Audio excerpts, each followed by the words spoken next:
Syekh Azhari mengatakan di dalam kitab Johar Maknun, kahabada tarikatus sufiyah tahdi ila martabatil aliyah. Alangkah bagusnya tarekat sufi dapat mengangkat engkau, menunjuki engkau kepada martabat yang tinggi. Martabat yang tinggi makrifat. Apa martabat yang tinggi? Makrifat. Martabat yang tinggi di bawah makrifat, akhlak yang bagus. Itu martabat yang tinggi. Kalau sudah ada makrifat pada Anda, itu martabat tinggi. Semua orang sayang pada Anda. Kalau ada makrifat, maka dikatakanlah al-makrifatu ra'sul mali. Makrifat itu adalah modalku. Kalau kita bisa dapat bermakrifat, lebih berharga itu dari kita punya emas 1 guni. Makrifat yang dimaksud paling kurang makrifat khawas. Paling kurang. Kalau dapat makrifat khawasul khawas. Makrifat terbagi 3. Ada makrifat awam. Makrifat awam kita sekedar tahu sifat-sifat Allah yang wajib, yang mustahil, yang harus, untuk membedakan sifat kadim dengan sifat yang baru, sifat makhluk dengan sifat khalik. Itu makrifat awam. Jadi makrifat yang demikian itu artinya belum sampai ke tingkat mulia, memang sudah boleh paling kurang makrifat tauhid kalam untuk mensahkan iman. Adapun makrifat khawas, cahaya keberadaan Allah itu masuk ke dalam hati kita. Cahaya keberadaan sifat Rahman Rahimnya ini, sayangnya Allah terlihat dalam hati kita. Dengan Allah, yaitu telah mengadakan nikmat pada kita. Nikmat ijad, nikmat imdad, nikmat mengadakan, nikmat membantu kita ada. Memberikan makanan, memberikan kesehatan, ini nikmat imdad. Memberikan segala macam untuk kita. Memberikan istri, memberikan suami. Jadi terlihat kasih sayang Allah pada batin kita. Jadi kita tidak perlu mencari Allah dengan dalil lagi, karena cahayanya itu sudah masuk. Allah itu lebih dekat pada kita daripada alam semesta. Itu dikatakan makrifat khawas. Kalau Anda dapat seperti itu, insya Allah Anda sudah sudah mulia di mana-mana. Rezeki Anda akan mudah datang, dan sekalian orang sayang pada Anda. Kalau dapat Anda bermakrifat khawasul khawas, itu yang paling tinggi. Ini yang diajarkan oleh sufi. Makrifat khawasul khawas. Tidak terlihat keberadaan alam makhluk ini. Makhluk ini, alam ini seperti fata margana, tidak mempunyai wujud dalam pandangan Anda. Termasuk diri Anda.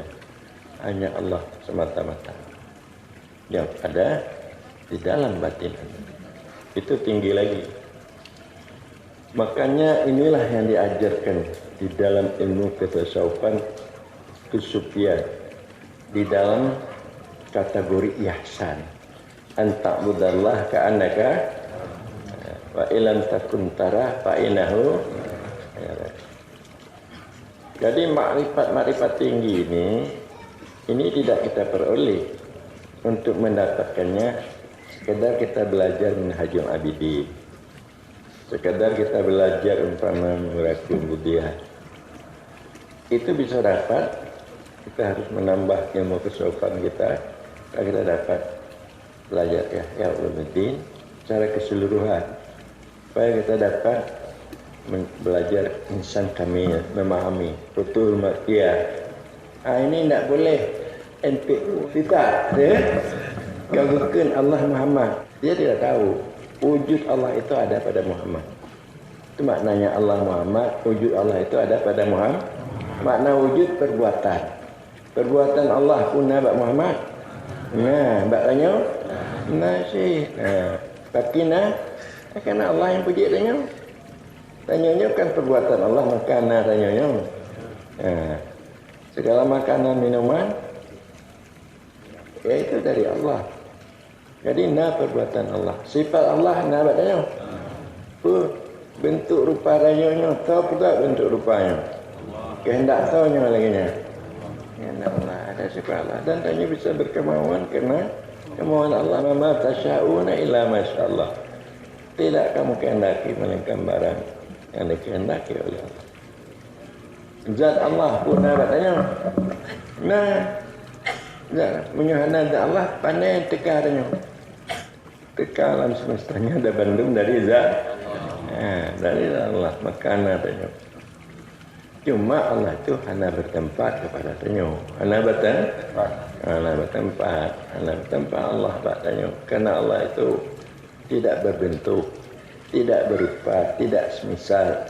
Dia bersifat laisa kamitslihi syai' huwa sami'ul basir. Tapi dia ada. Dia itu Allah itu meliputi sekalian alam. Wallahu muhitum bil alamin. Jadi dakwah-dakwahnya ditunggu hulul dan ittihad. Hulul dan ittihad. Allah meliputi sekalian Allah. Wa ma'akum Allah beserta kamu. Berarti Allah kamu tempat bak kamu. Kamu tempat bak kan? Pandai tempat bertempat kadim pada baru. Kalau ada kadim hancur baru, hilang baru. Karena di kadim itu adalah asal daripada baharu. Lagi yang pamaji ingon tira. Karena i gadoh tira. Gadoh ti karena asal tiranya mbak i. S umpama S dengan i. Asal S dari i. Jadi kembali kepada asalnya. Jadi begitulah kadim yang baru. Dia tidak bertempat. Karena kadim itu sifatnya kadim. Dia itu laisa kamitslihi syai', baharu sifatnya baharu. Asal baharu dari kadim, maka baharu itu hancur dengan sebab ada kadim. Jadi pemahamannya di dalam kitab sufi yang lain-lain. Menyampaikan tanya cukup Minhajul Abidin mentahnya enggak paham. Dia menerangkan akabah. Artinya tempat-tempat yang harus dilalui untuk dapatnya beribadah baik. Jadi yang untuk mendapat makrifat yang baik, yang perlu kita tasawuf yang tinggi-tinggi. Namanya Minhajul Abidin, akabah bagaimana supaya kita dapat beribadah istiqamah. Jadi kalau supaya kita bisa dekat dengan Allah. Bisa hudur hati kita, bisa tidak terlihat selain Allah. Ya hanjiknya, yang kita menjaga gaduh, tanya berarti kaji ku Allah, tanya tanya Allah. Tanya Allah. Yang kembali perasaan. Kau gaduh tanya ke gaduh cuma tubuh tanya mana? Perasaan.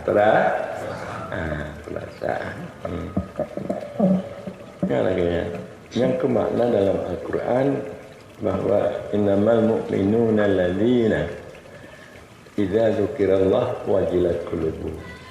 Orang yang beriman itu bila mana diingat Allah, dzukirallah, diingatkan akan Allah, gemetar hati mereka. Gemetar hati, hati perasaan enggak gaduh. Hati di perasaan ikon tubuh juga gaduh. Yang kamaran pergi gaduh, maknanya nyobi raya, mana gaduh.